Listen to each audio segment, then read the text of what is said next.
15 janvier 2019. À la surprise générale, après 7 ans de détention préventive, Laurent Gbagbo est acquitté. Les juges de la CPI, la Cour pénale internationale, estiment que l'accusation n'a pas réussi à prouver que l'ex-président ivoirien s'est rendu coupable de crimes contre l'humanité pendant la crise post-électorale de 2010-2011. La décision d'acquittement rendue aujourd'hui par les juges est, de notre point de vue, une victoire de la justice. C'est aussi, et surtout, une victoire de la Cour pénale internationale. Laurent Gbagbo devra patienter 2 semaines encore avant de recouvrer la liberté. Une liberté sous condition, suspendue à un éventuel appel. Il s'installe discrètement en Belgique et attend encore. 8 mois plus tard, la procureure de la CPI interjette finalement appel.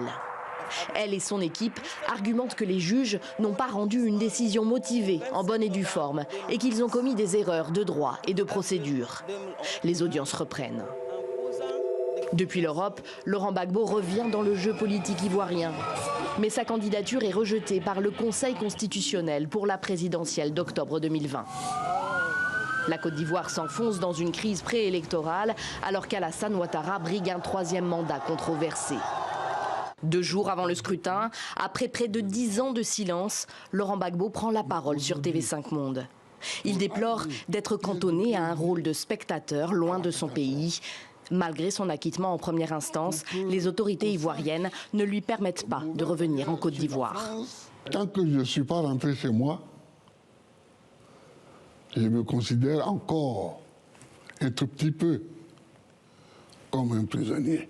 J'ai été acquitté, mais tant que je ne suis pas rentré dans mon pays, cet acquittement a un goût d'inachevé.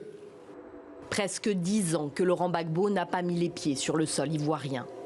Depuis fin 2011, son transfèrement à La Haye et son inculpation devant la CPI. Laurent Gbagbo a été le premier chef d'État jugé par la Cour de La Haye.